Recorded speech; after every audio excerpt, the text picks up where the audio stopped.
Bonjour.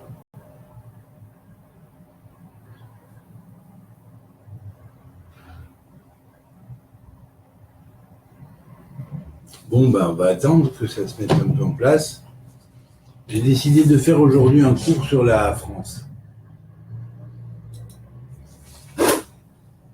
Donc, en précisant que la France est marquée dans la Bible et qu'elle joue un rôle fondamental à la fin des temps, notamment dans ce qui est écrit dans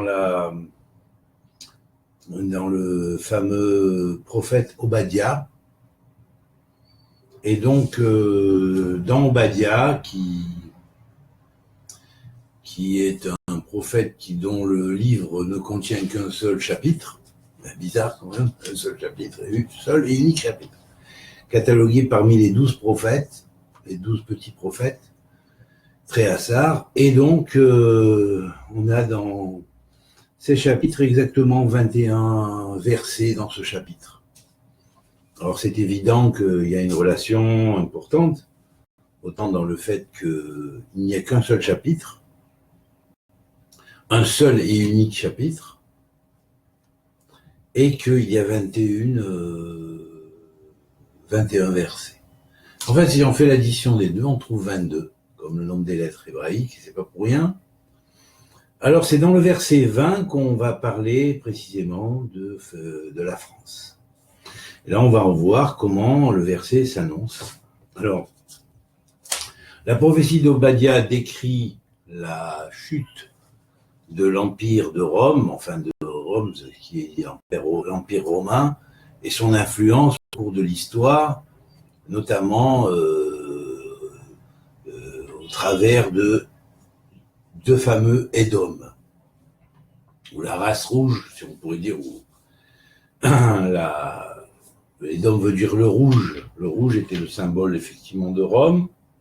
Et là, on va mettre comme plaque tournante, si on pourrait dire, de la fonction d'Édom, on va y mettre précisément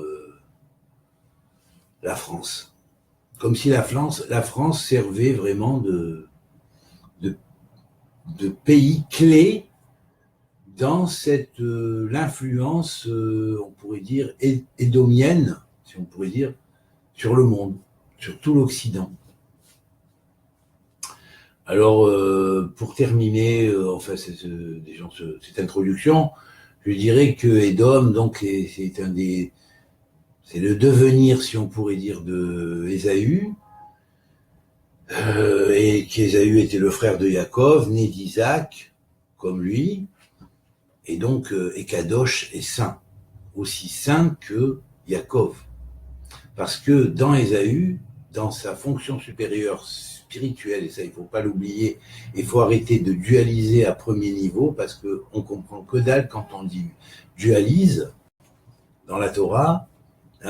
Yaakov et Esav sont deux frères, ils sont nés d'un quelqu'un de très kadosh, de très saint, qui est Israq, qui lui est le symbole du rouge par lui-même, puisque la sphère qui lui est attribuée, c'est la rigueur, c'est lié à Gabriel, et on sait que Israq préférait même Ésaü, qui a engendré par la suite Édom, et qui est devenu donc le père de toutes les nations européennes, à tendance européenne, d'abord dans ce qui est sorti de Rome, puisque un des petits-fils d'Ésaü a fondé la ville de Rome, donc c'est Romulus, là, ici, donc, qui est appelé Arminius aussi dans la Torah.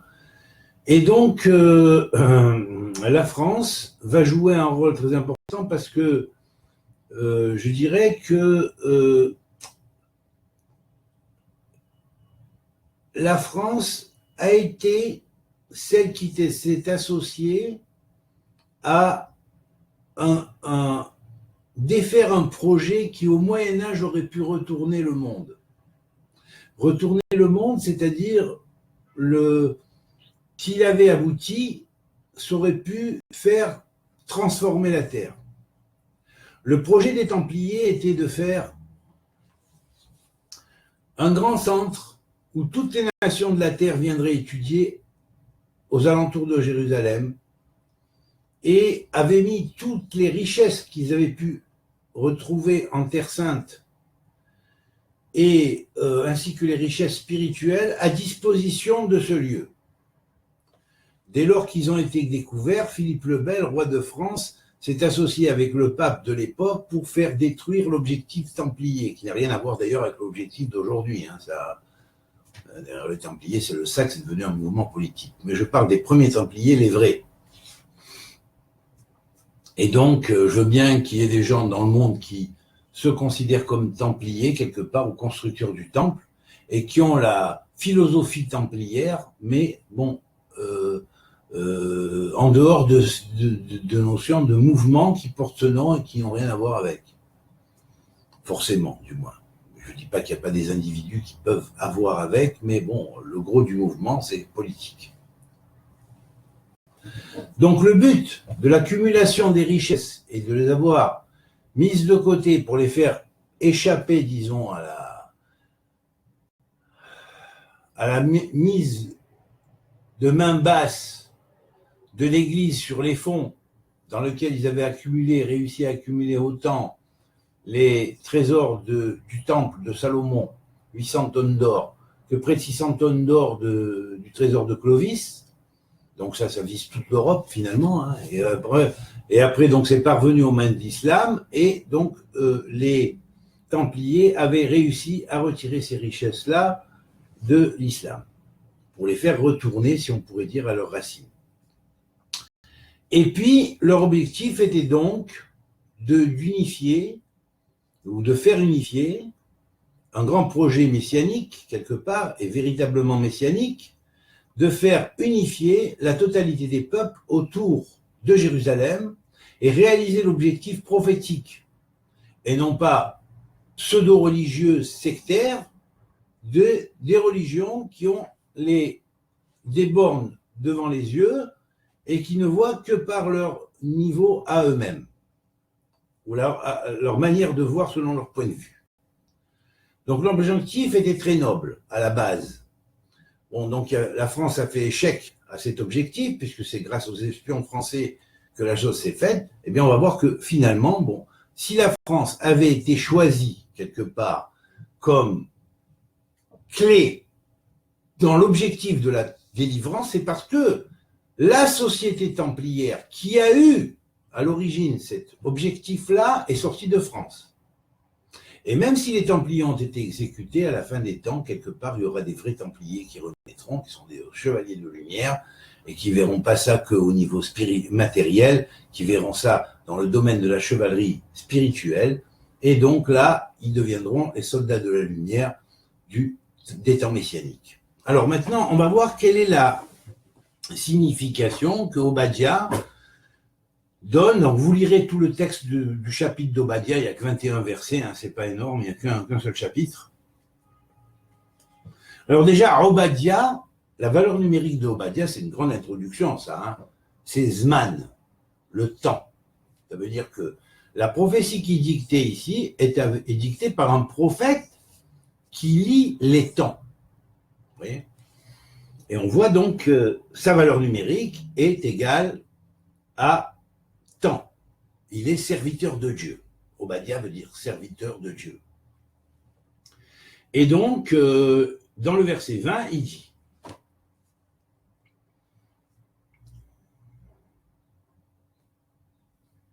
une seconde, voilà. Vegola tahel azé, livne Israël, asher kenaanim, ad sarfat, vegolat Yerushalayim, asher bisfarad, yarshu et hare hanegev. Hare hanegev. Ve'alu mosh'im, et il termine le dernier verset en disant, ve'alu mosh'im be'ar Tzion, Be'ar Tzion, dans la montagne de Tzion, Lishpot et Resav, Vaïta Adonai Amelucha. Et je traduis même le verset 19 sans l'avoir lu. Alors, le Midi héritera de la montagne de Ésaü et de la côte. Le territoire des Philistins les reprendront ils reprendront la campagne d'Éphraïm et la campagne de Samarie. Donc, ça, le territoire des Philistins, c'est-à-dire les Pélishtim.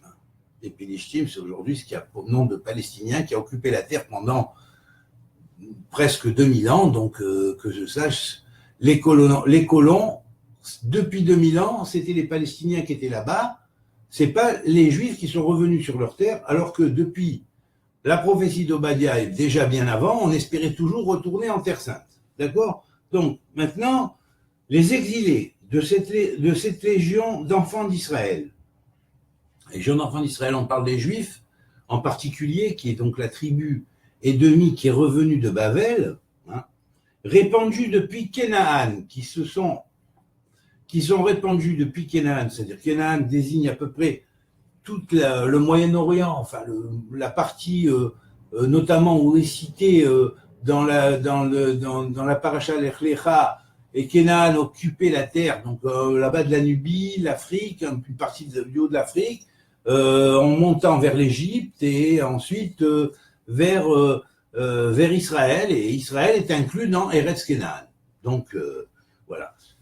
Alors, Ad-Sarfat, jusqu'à Tsarfat, et on sait que les plus vieilles communautés de Nice, c'est presque 2500 ans. Hein, voilà.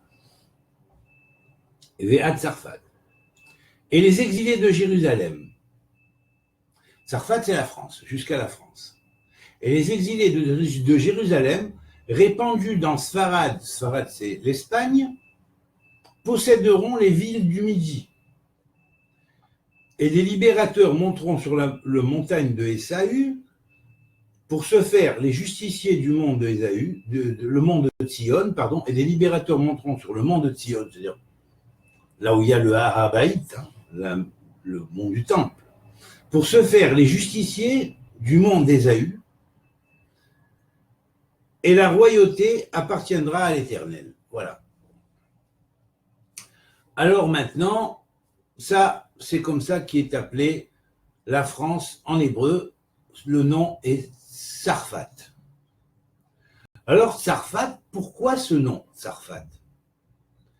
Alors, l'origine de ce nom, hein, c'est la racine tsaref. Tsaref veut dire transmuter, transformer. C'est un terme alchimique. Or, la Kabbale alchimique française est la seule Kabbale, est la seule branche de toute l'alchimie européenne et même internationale qui a reçu une Kabbale phonétique construite volontairement et consciemment au Moyen-Âge par des communications qui pouvaient y avoir dans le Midi de la France notamment, hein, depuis l'école de Rabbi Yitzhak Saginaor, Yitzhak l'aveugle, qui était le fils du Haravad, qui a fait un magnifique commentaire sur le Sefer à Yetzira, ainsi que son fils qui a fait un magnifique commentaire qui s'appelle Sefer Atmouna, qui est un livre fantastique sur les lettres, extraordinaire, où il va même jusqu'à dévoiler ce qu'est la 23e lettre, qui se dévoilera à la fin des temps, qui sera en relation avec ce qu'on appelle le 33e sentier caché de la sagesse, qui se dévoilera que à la fin des temps. Alors, Rabbi Yitzhak Saginaor, par l'entremise de son école, s'est répandu dans le Midi de la France, Montpellier, et dans tout le Midi de la France, hein, Posquière, se sont établis là-bas des groupes de juifs, de chrétiens et même de musulmans à un moment donné, donc qui étudiaient ensemble la mystique et qui communiquaient. Et ça a été une époque merveilleuse parce qu'à ce moment-là, la Kabbalah a commencé après par Ezra de Gérone à se répandre en Espagne, hein, qui était Ezra de Gérone, un des élèves de de Rabbi Yitzhak Saginaor, qui ensuite a donné transmis la Kabbale au Ramban, qui était contemporain d'ailleurs du Rambam, hein, c'est-à-dire de Rabbi Moshe ben Maimon. Donc le Ramban, Rabbi Moshe Nachmani. Et donc, à cette époque, c'était l'époque de l'âge d'or, on l'appelait l'âge d'or d'Espagne, on voit qu'ici il y a une allusion à l'Espagne, et donc on voit que déjà, dès la vision d'Obadiah, il avait vu dans le futur ce potentiel qu'il y avait dans la France, vous voyez, ce potentiel d'influencer à la fois la totalité de l'Europe et de jouer un rôle charnière et clé dans la délivrance. Et il y a une grande raison cachée derrière ça, mais là, bon, on va la voir un peu plus loin. Alors, ensuite, on va dire quoi? On voit que la France, donc, se dit Tsarfat. Tsarfat vient de la racine Tsaref. Tsaref vient de on a par exemple le mot Tsirouf, hein, qui fait en valeur numérique d'ailleurs Shmo, son nom, comme si son nom était à la fois le principe alchimique qui fait muter les choses, qui fait transmuter les choses et les fait évoluer. Donc on ne s'étonne pas de voir que la cabale phonétique alchimique s'est donc instaurée dans la France particulière, parce qu'elle avait cette disposition dans son nom donné en hébreu et codé bibliquement de Tsarfat, hein, pour représenter cette chose. Alors bien sûr, on sait aussi le grand nombre d'alchimistes merveilleux qui sont sortis de la France, et pour en revenir à notre cher Ésaü, qui était finalement la racine de Édom, il ne faut pas oublier non plus que Édom, c'est la pierre au rouge. Et en alchimie, ça veut dire beaucoup de choses. Parce que Édom est proche de Adam, et c'est vrai que la pierre transmutante au rouge, hein, qui est capable de transmuter tout métal en or, c'est-à-dire tout métal vil, dit vil, le transmuter en or ou métal noble, hein, c'est-à-dire transmuter tout état, non pas métal mais mental, d'un état vil à un état noble. Noble, c'est-à-dire atziloutique, c'est-à-dire spirituel, illuminé, de lumière divine.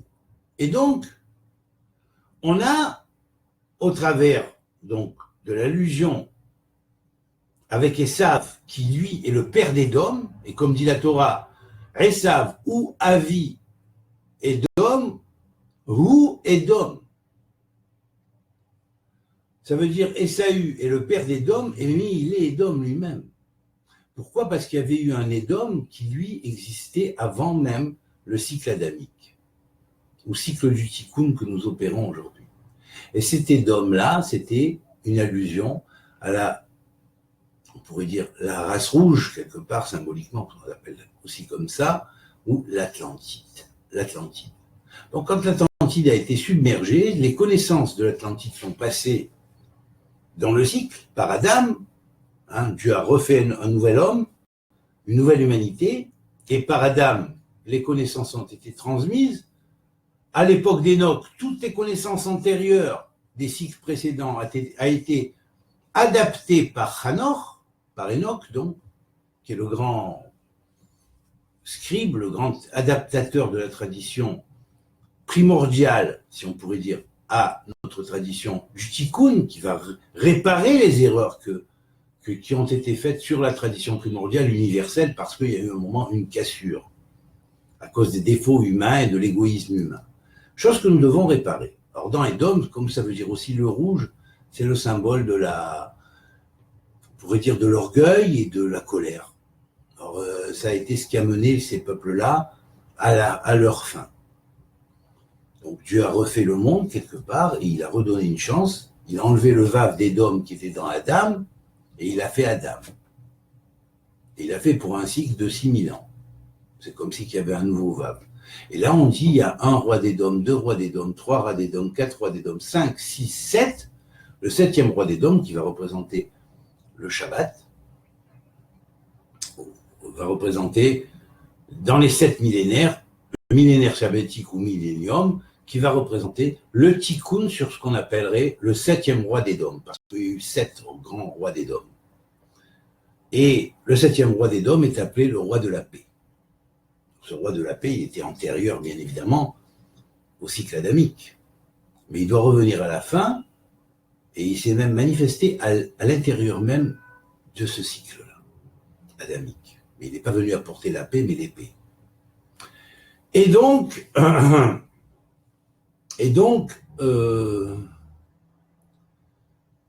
a dit du reste, je suis venu pour apporter non pas la paix, mais l'épée. Parce que la paix, c'est le Mashiach ben David qui va l'apporter, qui lui est le 8e roi, qui peut-être a un lien avec le 7e roi, certainement, soit par transmigration d'âme, soit par descendance génétique, puisqu'on sait très bien que le 7e roi, quand il est venu dans ce cycle et empire près de 2000 ans, il a laissé des traces et il a laissé une progéniture. Hein, c'était pas un curé, quoi, je veux dire. Enfin, ça a été une déviation de l'enseignement de base, vous savez bien. Les Templiers, bien sûr, ils étaient au courant de tout ça, ils n'ont pas pu adhérer du tout, à la rigueur, si on pourrait dire, à ce christianisme qui a faussé la parole de la base du roi de la paix, finalement, celui qui est appelé le roi de la paix, le 7e roi des dômes. Alors, ensuite, donc, le rôle de la France va être, donc, d'abord, d'avoir accueilli la descendance du 7e roi, revenu dans ce cycle dit adamique de réparation. Le sacrifice n'a pas été pour rien, il a été pour réparer quelque chose qui avait été fait antérieur et qui a engendré le contraire de la paix, donc il fallait pour y arriver à cette paix dont il était le représentant, passer par ce sacrifice pour y arriver. Et tout le secret du rôle de la France ici, c'est cette chose-là. C'est-à-dire que ça a été la première à accueillir la descendance cachée, le sang gréal, si on pourrait dire, le sang caché qui porte le Graal ou le Gréal de la délivrance, le transmutateur du monde. Et là, alors, la France, dans son nom français, c'est vrai que quand on écrit France, on va trouver quoi comme lettre? P, Resh et Nun. Et ça meurt à la fin. On a par et Nes. Quand on a par, ça nous fait relier avec le taureau. Et on a Nes à la fin qui veut dire le mystère, le miracle du taureau. Le miracle du taureau, ça symbolise aussi quelque part Yosef. Donc, quelque part, Yeshua ben Yosef. Voilà. Qui est aussi de la descendance de Yosef par une part et de David par l'autre. Voilà. Et donc, en fait, lorsque les Templiers sont été au courant de la chose, de toutes ces choses-là, ils ont consigné, bien sûr, ces enseignements secrets cachés, et ils ont voulu cacher évidemment les trésors dans quelques régions de France. Hein. Il y en a qui les cherchent dans le Verdon et d'autres endroits, bien sûr, mais bon, on ne va pas rentrer là-dedans. Nous, ce qu'on cherche, c'est surtout les trésors spirituels et avant tout. Alors, la France dit France, donc on voit que c'est lié à Parnasse, mais Parnasse, c'est aussi la racine de Parnassa. Parnassa qui est la bonne réussite matérielle. Et la Parnassa vient du ciel. C'est-à-dire la vraie Parnassa, c'est celle qu'on reçoit du ciel. L'argent saint, l'argent pur, l'argent droit. Donc c'est la relation avec Yosef encore une fois. Donc il faut croire que ici doit se dresser de France de l'argent saint qui lui va établir les bases fondamentales de la délivrance, reconstruire l'idéal templier, et ça se fera bientôt et de nos jours, je l'espère. Hein. Et donc, cet idéal-là va réaliser le projet de base. Hein. Vous savez, mon année de naissance, c'est exactement le nombre d'années qui s'est écoulé depuis que le maître des Templiers est mort et a dit on reviendra dans tant d'années. Effectivement, le nombre d'années qui s'est écoulé, c'est l'intervalle. Hein, donc, c'est pas pour rien, certainement. Alors voilà, maintenant, je vais vous dire. Le mot hébreu, Tsarfat. Hein, Tsarfat, hébreu. En hébreu, c'est la France. Vient à la fois de Tsaref, hein, qui veut dire transmuter, transformer, travailler au creuset alchimique pour faire évoluer la mentalité du monde. C'est vrai que la France a toujours participé à à l'élaboration de la culture, à la transmission de la culture. C'était rayonnant chez la France, on l'a trouvé. Les alchimistes français ont été les top niveaux, hein, Nicolas Flamel et d'autres, mais qui ont été franchement, qui ont écrit des ouvrages extraordinaires, hein, et qui ont été la gloire, si on pourrait dire, de la science de la transmutation ou de la science de Tiferet. Science de Tiferet qui était dans les mains de Yaakov. Il connaissait l'alchimie spirituelle et matérielle. Et puis, ce Yaakov, il avait un frère qui s'appelait Ésaü, qui lui portait la base, non pas de son antipolarité, puisque c'est vrai qu'ils étaient antipôles tous les deux. C'était un peu comme Castor et Pollux, les jumeaux Castor et Pollux. C'est une des raisons pour laquelle la Torah a été donnée sous le signe des Gémeaux, hein, pour bien signifier que les deux frères ont droit à la part de la Torah. Parce qu'ils sont tous les deux descendants d'Isaac, qui était saint. Isaac, il ne s'est pas trompé. C'est pas le rabbin du coin, Isaac. Il sait ce qu'il dit. Parce que dans Ésaü, il y avait l'âme de David. C'est pas pour rien qu'on a mis dans Midrash des concordances entre les deux personnages. Simplement, la mission d'Ésaü, c'était de tuer le mal, d'abord. C'est lui qui a tué Nemrod, celui qui a construit la tour de Babel, qui a fait les choses sur les peuples, de façon à ce que tous les peuples soient chacun sectarisé dans son domaine, ne comprennent plus l'autre. Hein. Cette mise au point de base de la on pourrait dire ségrégation mentale entre les peuples, c'est Nemrod qui est son origine, et Péleg. Et c'est pour ça que Ésaü est venu pour les liquider. Parce que c'était des fléaux, ces gens-là. Toute l'humanité a été perdue à cause d'eux. Et à cause de ce qui est sorti d'eux, c'est ce qui s'est répandu et ce qui a continué à détruire l'humanité. Vous comprenez ? Et l'unité de l'humanité. Or, quand Esav contient le principe du shalom en lui, pour arriver au shalom, il fallait d'abord détruire les bases mauvaises qui détruisent et qui séparent. On ne peut pas y arriver autrement. C'est tout. Et après vient le règne de David. Alors ça, il faut le mériter. Yaakov doit se battre contre l'ange d'Ésaü pour acquérir dans son peuple, et pas dans un autre, en Israël, le roi David. Alors le roi David va descendre comme roi d'Israël. Et plus tard, Jésus va venir, où Yeshua ben Yosef va dire le salut vient des Juifs, c'est-à-dire ce qui reste d'Israël pour le moment, puisque tous les autres vont revenir après. Parce qu'à la fin, c'est l'unité des 12 tribus. Alors Obadiah qui prévoit cette prophétie de la fin des temps, puisque c'est égal à Zman, le temps, hein. Alors il prédit effectivement cette alia française qu'on voit se manifester en ce moment, qui va être très riche, qui va apporter énormément. Puisqu'on est en train de commencer à refonder les bases et les fondements de ce que c'était à l'époque. Alors c'est vrai qu'il y a des événements qui occasionnent qu'il y ait cette alia, cette montée. Mais bon, c'est vrai.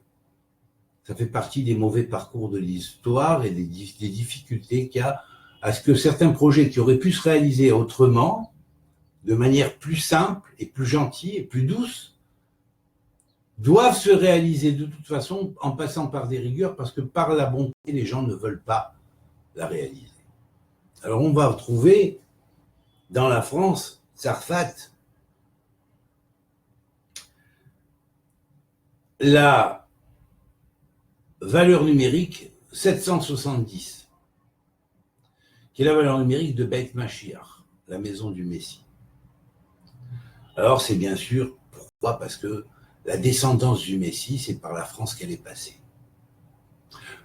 Messie qui a prouvé et dit de son temps que non, il n'est pas venu pour apporter la paix, mais l'épée, donc c'est pas le moment, ça veut dire. Il a reconnu, il a dit, j'ai rien à voir avec Dieu, je ne suis pas Dieu, puisque avant de mourir, il a dit, Élie, Élie, pourquoi m'as-tu abandonné, en se référant à David, son ancêtre. Mais il a vécu le destin de Yosef. C'est un objectif qui est lié au lien qu'il y a entre Yehuda et Yosef. Les deux tribus royales, quelque part. La royauté dans un niveau et l'autre dans l'autre. Lui, il avait les deux. Et le Messie aura certainement les deux, puisqu'il est dit dans un des prophètes, je ne me rappelle plus si c'est Ésaïe ou Ézéchiel, qui dit que Dieu prendra les deux médailles et il n'en fera qu'une seule pièce. Voilà. Les deux faces de la médaille, il fera une seule pièce. Donc ça, c'est la lignée du Messie, du Mashiach. Alors maintenant, quel est le rapport entre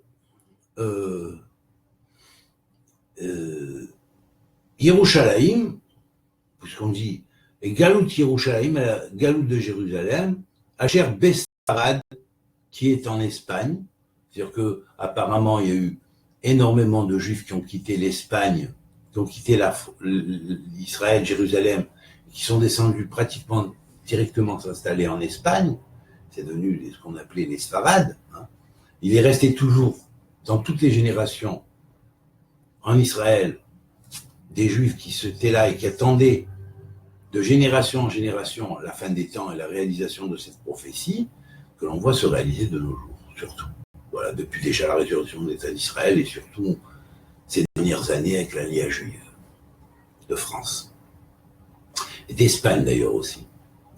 Et alors, bien sûr, ici, on s'étonne de voir, il n'est pas marqué Yerushalayim, mais Yerushalem. Yerushalem, ça veut dire ils verront entier. Mais en même temps, Yerushalem, Gamatria, Shofar. Shofar, ça veut dire le corps de la délivrance, dont Eliaou viendra sonner le jour de la délivrance pour dire voilà, ça y est, cette fois-ci vous êtes délivrés pour de bon. Et ça arrivera, bien sûr. Et je suppose que c'est tout, avec l'aide de Dieu, si on est à la hauteur. Plus on sera à la hauteur, et plus on y arrivera, c'est tout. Alors, bien sûr, Ve'alum Moshrim Behar Tzion et des délivrants montrant sur le mont de Tzion, sur le mont du Temple, l'Ishpot et Aressa pour juger la montagne d'Ésaü, qui a donné quelque part à son niveau, représentant l'ex-niveau d'avant le tikkun, hein, puisque on sait très bien que le latin est une langue qui a été héritée plus ou moins des langues précédentes qui ont été plus ou moins dans le celte et qui ont des origines dans l'Atlantide, notamment la consonance du latin. Et donc, bien évidemment, c'est vrai que en tant que langue plus ou moins sacrée, plus ou moins révélée, la langue latine a un sens très très profond qui est effectivement un héritage lié à l'Atlantide. Alors bien sûr ici, ça veut dire que les fautes antérieures qui ont été continuées par ce qu'on appelait l'apparence de la tradition qui devait apporter soi-disant la paix dans le monde et qui a plutôt apporté la guerre, hein, mais lui il a dit à l'origine, je ne suis pas venu apporter la paix mais l'épée, hein, puisque effectivement il savait très bien que ce qui allait sortir de là, ça allait usurper la parole réelle, voilà, en fait, et trahir la parole originelle. Donc,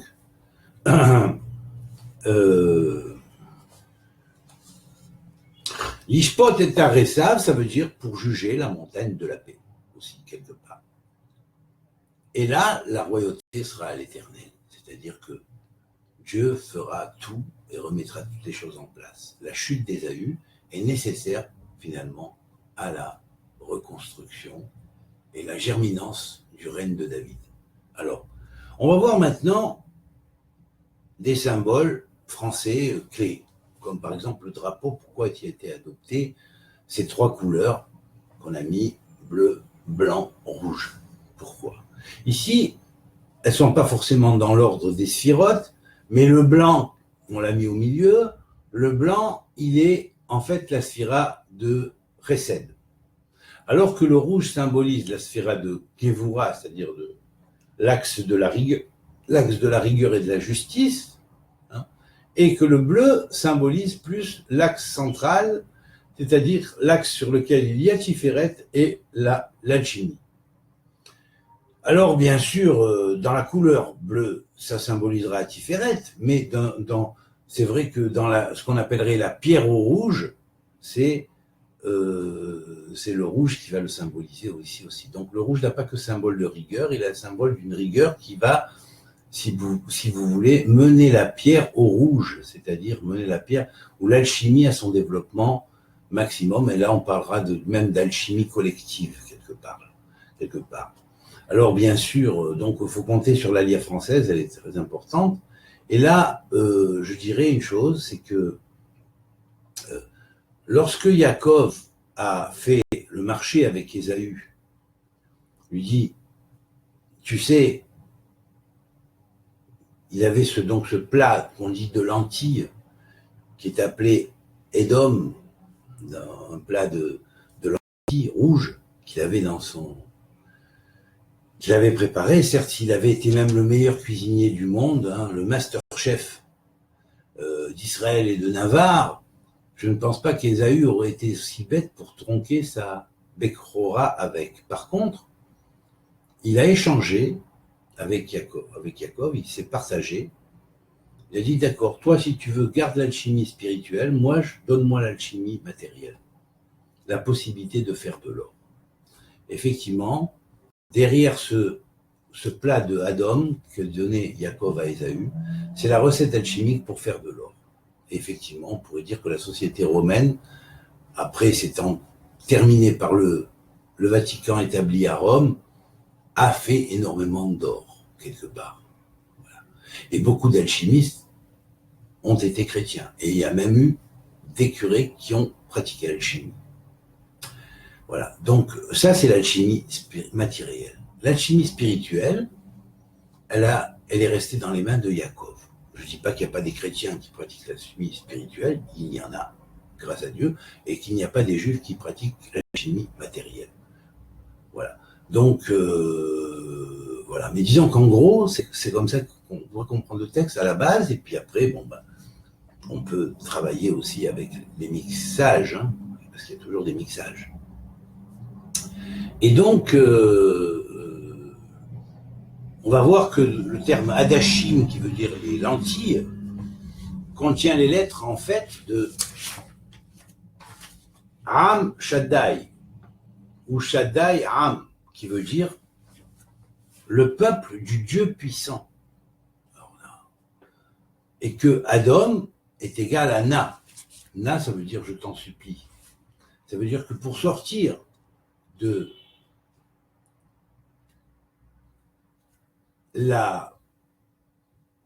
on pourrait dire, du métal vil et arriver à mener la pierre au rouge de façon à ce qu'elle puisse engendrer l'or, la chose fondamentale, c'est aussi de prier. Na est un terme de prière. Mais dans le psaume 51, qui est la valeur numérique de Edom et de Na, David se repent de la faute avec Bathsheba. Et ça, c'est une grande clé, très importante. Donc, ce qu'il faut voir derrière cela, c'est qu'en fait, la lutte contre le dragon, comme ça se fait, tous les textes alchimie en parlent, hein, eh bien, c'est la lutte contre le principe mauvais de l'Édom, c'est-à-dire du rouge, c'est-à-dire de la rigueur, c'est-à-dire de la trop grande rigorosité, hein, et ça, c'est contre ça qu'il faut lutter, et c'est ainsi qu'on fait le tikkun du premier, deuxième, troisième, quatrième, cinquième, sixième roi d'Édom qui avait existé avant la création, avant Esav, puisque Ouavi Esav, Édom Ouavi Esav, il est le père d'Ésaü, donc Édom ne peut pas être le père d'Ésaü si Ésaü est le père d'Édom, hein, franchement, d'accord. Donc il n'y a que comme ça qu'on comprend. Ésaü était une des âmes rescapées des temps anciens, qui est revenue dans ce monde avec comme garde et comme propriété de sauvegarde en lui l'âme particulière de David Améler, du roi David. Voilà. Et donc, David étant en valeur numérique Zahav, l'or, donc on comprend que ici, Zahav, c'est l'or, c'est la pierre au rouge. Voilà. Et donc, lisez le psaume 51, il vous éclairera beaucoup là-dessus. Alors maintenant, attendez une seconde, je vais allumer la lumière, parce que ça fait un peu sombre. Voilà. Et donc, On va voir maintenant le symbole du coq. Alors bien sûr, il y en a qui disent « Ouais, le coq, vous savez, c'est la France, c'est l'emblème de la France, il a les pieds dans la... » C'est pas comme ça qu'il faut voir le coq, déjà. Parce que là, vraiment, c'est le niveau le plus... Le coq a été pris comme emblème de la France parce que, d'abord, c'est l'animal qui réveille. Et donc, s'il pousse son cri, et son cri, on fait toujours que c'est cocorico, hein, bien sûr, c'est comme ça qu'on le caricaturise ou qu'on le symbolise. Un cocorico. Alors, cocorico, il faut analyser le terme cocorico, et il faut analyser le terme tornégole, qui veut dire coq, et aussi il faut analyser le mot servi, qui est un synonyme de coq, un autre synonyme du mot coq, qu'on trouve dans la prière du matin, au lever. Déjà, la deuxième bracha, c'est Anoten la servi bina, qui donne au servi la bina, l'intelligence. L'intelligence, c'est la racine du 8e roi.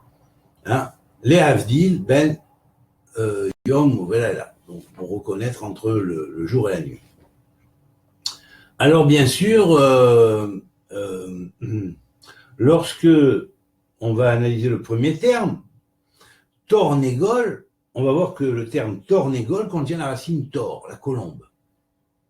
Vous voyez, derrière ce coq, en clé, en cachet, vous avez la colombe cachée derrière le coq. Vous avez ça, tor, c'est la colombe. Mais c'est aussi la racine de Torah, la Torah. La Torah qui est le tor, la colombe de la paix. Et donc, ce tornégole, il va annoncer la colombe de la paix. Ils vont annoncer le règne messianique. Vous voyez, comme un peu les Templiers voulaient le faire à leur époque, quoi, et à leur manière. Après, le Noun qui est au milieu dans le tornégole, c'est le Noun des portes, à la fois de l'impureté et de la pureté, et de la sainteté. Donc, quand on va dire tornégole, on a tor et reine aussi, qui veut dire éclat de voix pour la colombe, pour la vision de la colombe, que quelque part le tornégole ou le coq a, quelque part, car il voit les pierres rouler, parce que gol veut dire rouler. Mais gol, c'est aussi la terminale du mot gol de la France, en cabale phonétique, puisque la cabale phonétique n'existe qu'en français et dans le domaine de l'alchimie française. Et elle a été érigée consciemment par des rapports et des relations entre les alchimistes et les kabbalistes du Moyen-Âge. Alors, bien sûr, donc tornégole, hein, on pourrait dire la colombe qui fait rouler des champs, quelque part. On sait que la racine run, c'est la racine de rune. On sait que les lettres latines sont pour beaucoup influencées par les lettres runes, hein, qui étaient précédentes. Et que là, ça fait référence à un livre ancien d'Enoch, qui est le livre d'Enoch celte, puisque autant les Gaulois que les autres sont sortis tous des Celtes. Mais disons que dans Tornégole, nous allons voir de ces runes celtes, particulièrement, celles qui ont les pierres qui ont roulé, parce que c'est pierres qui roulent, hein, quelque part, si on pourrait dire. Hein, la thermogole, hein, on voit que Yaakov fait rouler la pierre. Et qu'on veut dire... Gol veut dire pierre qui roule. Vous voyez, c'est-à-dire, en fait,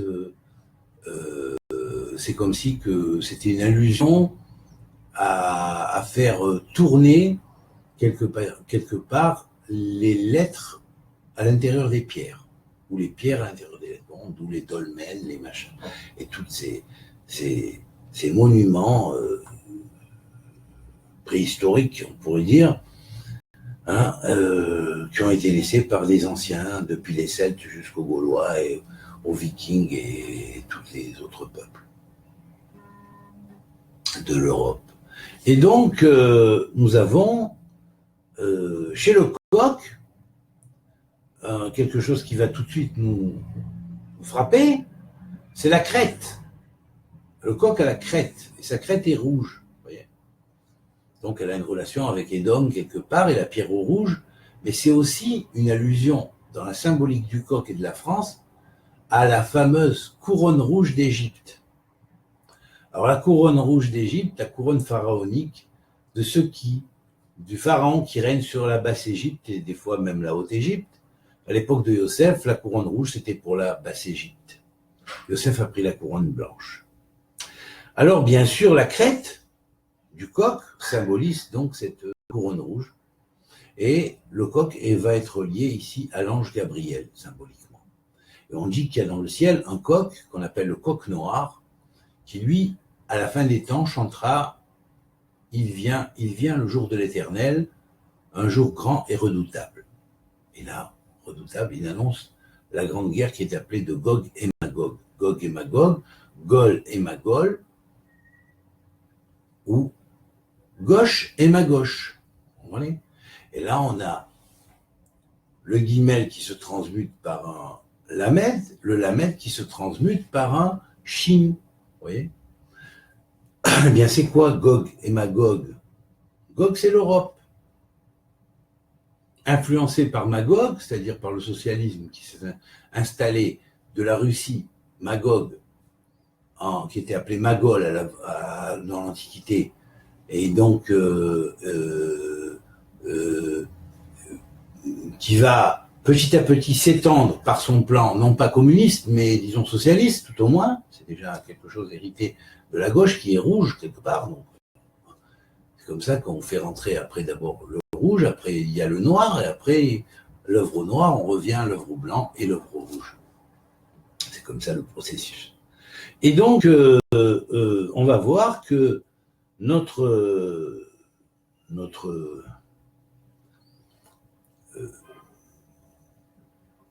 Europe, qui a commencé en France, eh bien, effectivement, le fameux roi de Gog, qui représentait le roi de Gol, on a le premier guimel de Gol, de Gog, qui représente le roi de Gog, alors que le deuxième guimel représente le roi de Germanie, c'est-à-dire d'Allemagne. Or, il y a deux grands personnages, qui l'un est sorti de France, l'autre est sorti de Germanie, a été empereur de France, l'autre de Germanie. C'est la période première de Gog et Magog, qui a été, disons, la guerre napoléonienne. Voilà. Alors, je vais vous dire, bon, la clé elle est dans Gog et Magog. Quand on prend Gog et Magog, la valeur numérique c'est 70. 70, ça désigne toutes les nations de base de l'humanité noachide. Alors que si vous comptez toutes les nations qui sont sorties à partir de Noé, vous trouverez 70 nations en tout. Alors Jérusalem a 70 noms, ville universelle. Les peuples sont au nombre de 70, les enfants d'Israël descendus en Égypte sont au nombre de 70 aussi, c'est marqué dans la Bible en toutes lettres, et donc la transmutation de la lettre finale de Gog et de Magog en Gog et Magog, Gol ou Magol, qui veut dire la guerre de la France contre la Russie ou la guerre de la Germanie contre la Russie en deuxième niveau, hein, eh bien, que l'on sache bien que Napoléon comme Hitler sont tombés en Russie, pays de la gauche, et donc, si on le dit en français, et après, le lamed qui fait 30 a pris la place du guimel qui faisait 3, et quand on prend le shin qui fait 300, qui va prendre la place du lamed qui fait 30, eh bien, on va avoir gauche ou ma gauche. C'est-à-dire que la gauche va influencer la gauche, et à ce moment-là, on a l'état du monde qu'on a aujourd'hui.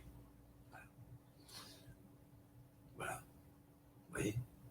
J'ai bien expliqué ce phénomène-là dans mon livre de Gog et Magog. Alors, c'est vrai que quand on prend Gimel, Lamed, Shin, Galash, plus Galash, qu'on inverse les lettres, on fait Sheleg plus Sheleg. Sheleg, c'est la neige. Et ben, voilà. On a la clé de la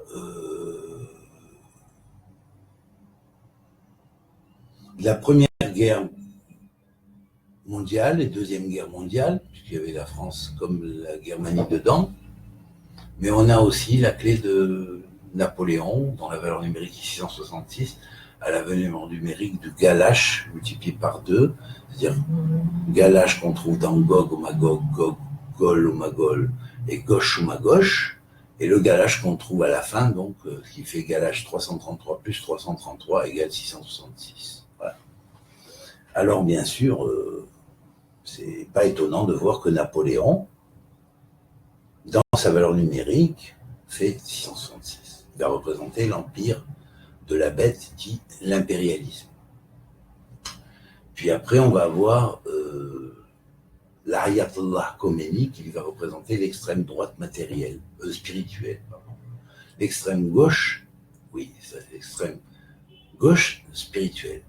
L'extrême gauche spirituelle, la valeur numérique est égale à 666. Il est un nombre d'hommes, 707 têtes, 10 couronnes. Leonid Brejnev, la gauche matérielle, va représenter 666 en valeur numérique également, en hébreu, un autre nombre d'hommes équivalent au nombre de la bête. Et puis là, on va avoir donc l'emprise de, si on pourrait dire, l'extrême gauche spirituelle, matérielle, pardon. Puis après, on va avoir, on a 3 têtes, on va avoir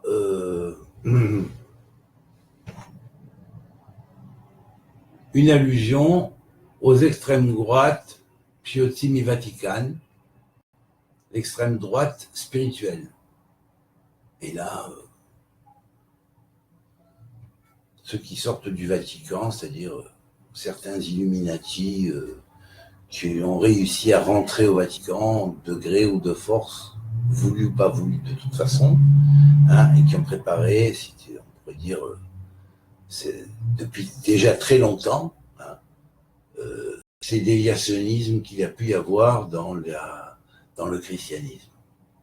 Et puis, on va avoir l'extrême droite ovniaque. Hein. Alors elle, c'est un individu, Claude Vorion Ourael, 666 en valeur numérique, et là on a le New Age dans sa parodie la plus totale. Hein. On a encore une tête, et puis on va voir encore, bon je me rappelle plus, j'avais fait tous ces calculs à l'époque, j'avais fait une bonne conférence là-dessus, bon, peu importe. Bref, on y retrouve extrême droite, extrême gauche, matériel, spirituel, ce qui fait 4, impérialisme, mouvement New Age dévoyé, complètement dévoyé, et un autre principe et impérialisme. Donc en tout, ça fait donc 7 principes. Alors bon, que joue le rôle de la France derrière tout ça? Eh bien la France, c'est quand même la clé de l'Europe, des 12. Et là, oui, voilà, c'est la 7e tête, c'est l'Europe des 12 qui va commencer le point de départ de tout de suite après la chute de Brejnev, à peu près à la même période, on va voir le commencement de l'Europe des 12 et l'influence finalement de la gauche qui va s'instaurer en France, même pas sous son niveau extrême, mais bon, sous son niveau socialiste. Et après, toutes les conséquences de ce mouvement-là, c'est-à-dire d'avoir introduit les migrants, d'avoir ouvert les portes un peu partout. Là, on arrive à l'œuvre noire, vous voyez. Et voilà. Et alors maintenant, il faut arriver à un moment donné où l'œuvre noire est tellement complet que le coq noir d'en haut, appelé l'ange Gabriel, symboliquement, hein, celui qui a le sur la tête, eh bien, symbole de la transmutation alchimique aussi dans l'Égypte, Eretz Ram, hein, eh bien, va faire. Et donc, donc ce coq rouge, ce coq noir, il va chanter « Voici le jour de l'Éternel arrive », parce que la situation devient terrible, pas seulement pour la France, mais pour l'Europe tout entière. Mais c'est à partir de la France que ça va se réveiller. L'alliance française va être clé, mais c'est à partir de la France que ça va se réveiller. Et aussi parce que la progéniture de Yeshua ben Yosef est passée par la France. Et continue par la France et retourne à ses origines par la France. Voilà. Alors maintenant, on va passer à la dernière analyse. Le cri du coq, c'est vrai que c'est cocorico. Alors cocorico, bien, ça fait en valeur numérique. Co, c'est la valeur numérique 26. Alors 26. Co, encore 26.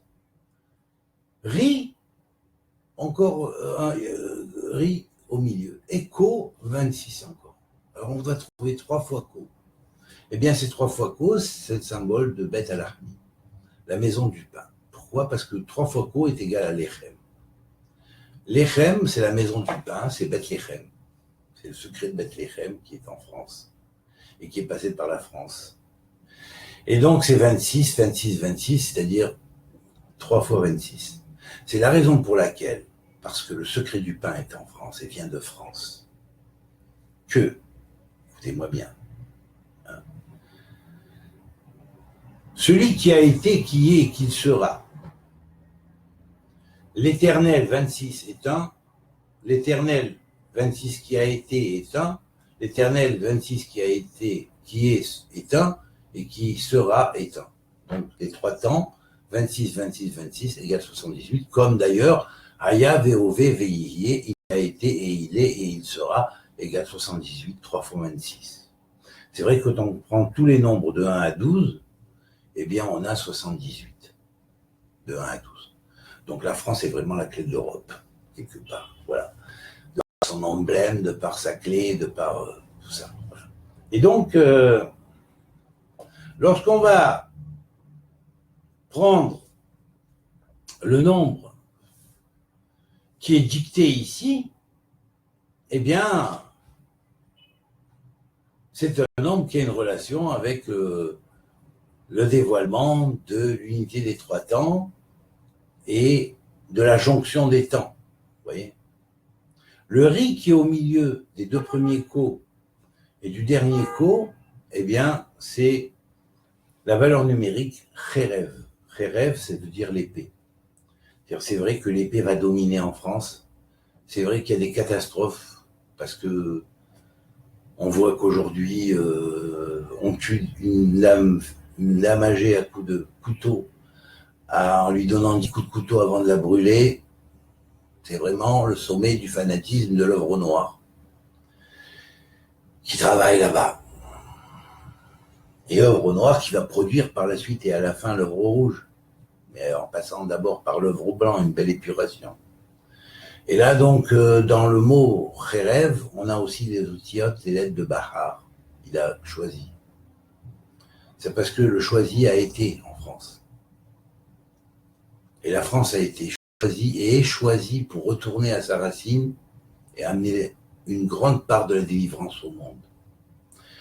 Et le rapport maintenant de la France avec le pain, c'est que la France se dit Tsarfat en hébreu, et que Tsarfat veut dire tsar, c'est-à-dire étroit, comme on dit Arolamazé, Gesher Tsar Meod, est un Gesher, un pont étroit, un pont avant de naître, quelque part, un pont de naissance entre le monde futur et ce monde-là, qui est un monde un peu d'illusion, quelque part, une prime illusion, du moins. Eh bien, tsar veut dire donc étroit, un peu comme les entrailles de la mer, qui sont étroites et qui doivent s'élargir pour laisser passer l'enfant et le laisser sortir et amener à naissance. Et donc, on a une relation étroite, du reste, avec Mitzraïm, vous voyez, qui avait pour emblème originel le par, qui était le taureau, et donc d'où le nom de Franz, ou Parnes, par qu'on va retrouver dans Pyramide, les pyramides de pain, ne pas les oublier, hein, d'accord, et la relation de la crête du coq avec la couronne pharaonique rouge est aussi très symbolique. N'oublions pas que le Messie est appelé aussi Paro d'Idusha, pharaon de sainteté, parce qu'il rétablit même la tradition avec la tradition originelle égyptienne, pas seulement entre les 3 religions monothéistes qui sont sorties d'une première religion monothéiste qui était à l'origine des 3 et qui a initié la base comme une mère initierait son enfant, qui est Israël, qui est né de l'Égypte, qui est sorti du pont étroit pour renaître et pour mettre en développement le plan génétique.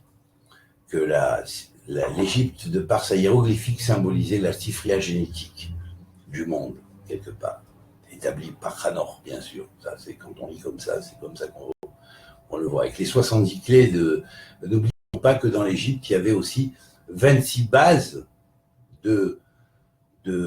comment dirais-je, de domaines hiéroglyphiques.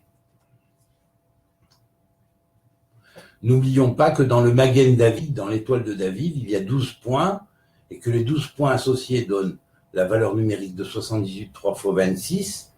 Il a été, il est, il sera, l'Éternel, donc.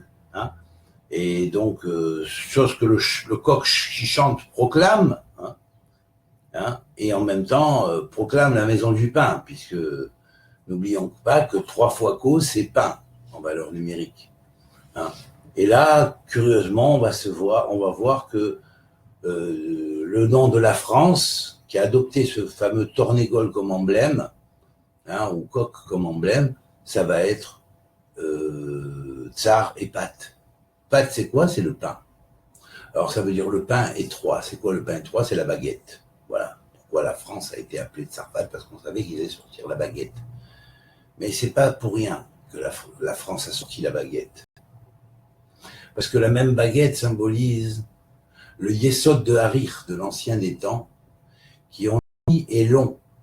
Et long, et donc ce yesod, ce fondement long de l'ancien des temps, c'est de ce fondement long de l'ancien des temps, qui est, on pourrait dire, son bâton spirituel, qui est en même temps le bâton qui produit la manne ou le pain de l'esprit, le pain éternel.